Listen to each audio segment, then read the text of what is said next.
एज्युकेटमध्ये तुम्हा सर्वांचे स्वागत आहे. I am fourth MBBS student from GMC. आज आपण या व्हिडिओमध्ये सर्वात महत्त्वाचं म्हणजे व्हेटरनरी काउन्सिलिंग ऑफ इंडियाचा फर्स्ट राऊंडचं जे प्रोसेस सुरू आहे ते आजपासून सुरू होत आहे.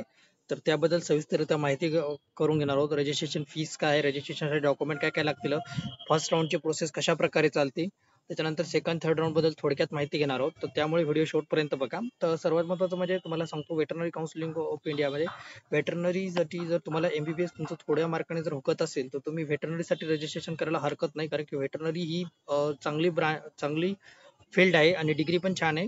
म्हणजे एमबीबीएस ची कंपॅरिझन करायला व्हेटरनरी एक डिग्री आहे. व्हेटरनरी आणि एमबीबीएस जवळपास सेमच लेवलला आहेत. त्यामुळे जर तुमचं एमबीबीएस थोड्या मार्काने जर हुकत असेल तर तुम्ही नक्की व्हेटरनरीसाठी रजिस्ट्रेशन करायला हरकत नाही. तर चला व्हिडिओला सुरुवात करूया. सर्वप्रथम जर तुम्ही आमच्या चॅनलवर नवीन असाल तर आमच्या चॅनलला नक्की सबस्क्राईब करा. आमच्या चॅनलवर महाराष्ट्रातील MBBS, BHMS, BVSc, BMS, physiotherapy, BSc nursing तसेच बी फार्मसी या सर्वांबद्दल व्यवस्थित माहिती पुरवली जाते. तसंच सेंट्रलची MCC and veterinary counselling of India याबद्दल पण सविस्तररित्या माहिती पुरवली जाते. तर सुरुवातीला आपण बघूया याची रजिस्ट्रेशन प्रोसेस कशी आहे. तर बघा, आजपासून याचे रजिस्ट्रेशन सुरू झालेले आहेत. व्हेटरनरी काउन्सिलिंग ऑफ इंडियाचं रजिस्ट्रेशनचं कसं आहे, आजपासून सुरू झालेत. 8 ते 13 तारखेपर्यंत तुम्हाला रजिस्ट्रेशन सुरू करून घ्यायचे. 8 तारखेला 11 वाजल्यापासून ते 13 तारखेला रात्री 12 वाजेपर्यंत रजिस्ट्रेशन प्रोसेस चालू राहणार. चॉईस फिलिंग जे आहे तुम्हाला 9 ते 13 त्याच टाइम पिरियड मध्ये करून घ्यायचे आणि तुमचा रिझल्ट जे आहे 15 तारखेला येऊन जाईल, 15 ऑक्टोबरला. आणि रिपोर्टिंग कॉलेजला करायची 15 ते 21 या 7 दिवसामध्ये तुम्हाला रिपोर्टिंग करायची आहे. तर हे आहे. आणि याच्या बघा रजिस्ट्रेशन फीस कशी आहे. जनरल जर कॅटेगरी असेल तुमची तुम्हाला 1000 रुपये फीस लागेल. ईडब्ल्यूएस आणि ओबीसी कॅटेगरी असेल तर 900 रुपये फीस लागेल आणि एससी एसटी कॅटेगरी असेल तर 500 रुपये फीस लागेल. हे फर्स्ट राऊंड साठी रजिस्ट्रेशन जर तुम्ही केलं तर तेच रजिस्ट्रेशन तुमचं सेकंड राऊंड साठी पण चालू राहते. पण थर्ड राऊंड साठी जर तुम्हाला करायचं असेल रजिस्ट्रेशन तर आम्ही प्रत्येक राऊंडच्या वेळेस व्हिडिओ टाकेल याच्याबद्दल रजिस्ट्रेशन प्रोसेस बद्दल. तर थर्ड राऊंडला जर तुम्हाला रजिस्ट्रेशन करायचं असेल तर तुम्हाला जर तुमची कॅटेगरी जनरल किंवा ईडब्ल्यूएस ओबीसी असेल तर तुम्हाला 50,000 रुपये डिपॉझिट भरावं लागेल. आणि एससी एसटी ईडब्ल्यूएस कॅटेगरी असेल तर 25,000 रुपये तुम्हाला डिपॉझिट भरावे लागेल. ते रिफंडेबल राहतात. त्याला स्ट्रे व्हॅकन्सी राऊंड साठी भरावं लागतील. थर्ड राऊंड मध्ये स्ट्रे व्हॅकन्सी राऊंड राहतो याच्यामध्ये.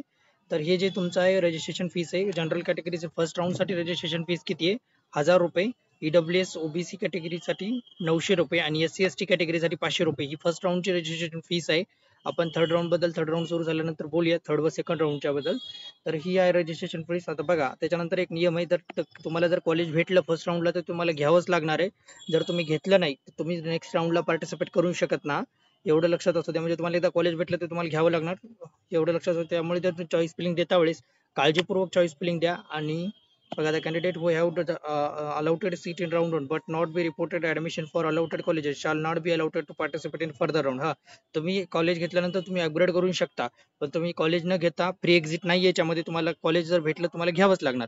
आणि यामध्ये प्रायव्हेट पण कॉलेज आहेत. खास करून एक हरियाणाला एक कॉलेज आहे प्रायव्हेट. त्याच्यानंतर पंजाब, हरियाणा, पंजाब आणि राजस्थानमध्ये सर्वात जास्त प्रायव्हेट कॉलेज आहेत. जर तुम्हाला प्रायव्हेट कॉलेज घ्यायचे असेल तर तुम्ही त्याच्यासाठी पण प्रेफरन्स देऊ शकता. त्यासाठी तुम्हाला कमीत कमी 5 ते 6 लाखाचं पर इयर बजेट पडू शकतं.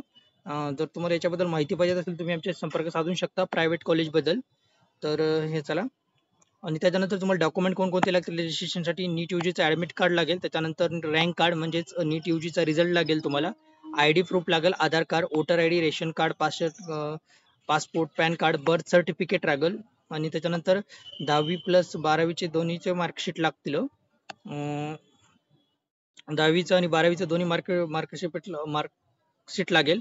आणि प्रोव्हिजनल सर्टिफिकेट जर ओनली फॉर पास आउट, ज्यांचं समजा अजूनपर्यंत टीसी वगैरे नाही आलेली आहे किंवा मार्कशीट वगैरे आलेली नाही, त्यांचं 2025 मध्ये जर झालेली असेल बरोबर त्याचं प्रोव्हिजनल सर्टिफिकेट पण चालेल. Character certificate of last attender school म्हणजे तुमचं लिव्हिंग सर्टिफिकेट लागेल. त्याच्यानंतर हे 6 पासपोर्ट साईज आणि पोस्ट कार्ड साईज फोटो तुम्हाला ऍडमिशनच्या वेळेस लागतील. जे इंडियाच्या बाहेर कॅन्डिडेट लागतात ते त्यांच्यासाठी OCI PI का कार्ड लागतो. आणि equivalent certificate for foreign candidate. Category certificate लागेल तुम्हाला SC STचं ॲज ॲनेक्झर 3. याचं कसं राहतं ॲनेक्झर 3 काय आहे त्याच्याबद्दल तुम्हाला माहिती पाहिजे असेल तुम्ही आमच्या संपर्क साधू शकता. English Hindi format. तसंच ओबीसीचं पण ॲनेक्झर 4 नुसार लागेल. ईडब्ल्यूएस कॅटेगरीचं ॲनेक्झर 5 नुसार.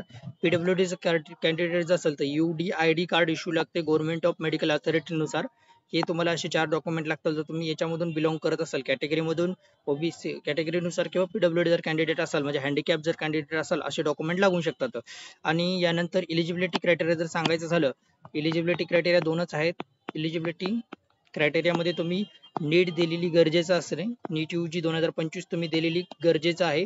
त्याच्यानंतर सेकंड जर क्रायटेरिया बोलायचं झालं तर तुम्हाला इंग्लिश, फिजिक्स, केमिस्ट्री आणि बायोलॉजी असे 4 विषयाचे मिळून जेवढे काही निम्मे मार्क लागतात, म्हणजे 50% मार्क तुम्हाला लागतील या 4 विषयाचे मिळून. जर तुम्हाला 12वी मध्ये तुम्हाला एवढे मार्क लागतील, 50% मार्क लागतील इंग्लिश, फिजिक्स, केमिस्ट्री आणि बायोलॉजी या सर्वांचे मिळून एवढे जर तुमचे मार्क असेल तरच तुम्ही त्या काउन्सिलिंग प्रोसेससाठी एलिजिबल आहात. फक्त PCB चालणार नाही, याला इंग्लिश पण कन्सिडर करतात. तर अजून एकदा सांगतो, ही डिग्री खूप छान आहे वेटरनरी. जर तुम्हाला रजिस्ट्रेशन करायचं असेल तर तुमच्या संपर्क साधू शकता, रजिस्ट्रेशन करून घ्या. आणि अजून एक महत्त्वाची अपडेट म्हणजे MBBS ची आज महाराष्ट्राची 3rd राऊंडचं जे आहे रजिस्ट्रेशन प्रोसेस रात्री 12 वाजता संपणार आहे. तर ज्या ज्या विद्यार्थ्यांनी अजूनपर्यंत रजिस्ट्रेशन केलं नाही त्या विद्यार्थ्यांनी रजिस्ट्रेशन करून घ्यावं, ही माझी विनंती. आज 8 तारखेला संपणार आहे. तर पुन्हा एकदा सांगतो, वेटरनरी काउन्सिलिंग ऑफ इंडिया साठी जर तुम्हाला MBBS भेटत नसेल तर तुम्ही नक्की वेटरनरी काउन्सिलिंग ऑफ इंडियाचं रजिस्ट्रेशन करून घ्या आणि कॉलेज जॉईन करून घ्या. कारण की वेटरनरी ही फील्ड एकदम इक्वल आहे MBBS लेवलच्या. त्यामुळे जर तुम्हाला MBBS भेटत नसेल तर वेटरनरी करायला हरकत नाही, 1 वर्ष वाया घालण्यापेक्षा. या व्हिडिओमध्ये एवढंच. व्हिडिओ आवडल्यास व्हिडिओला लाईक करा, चॅनलला सबस्क्राईब करा. काही डाऊट असेल तर तुम्ही आमच्याशी संपर्क साधू शकता. धन्यवाद.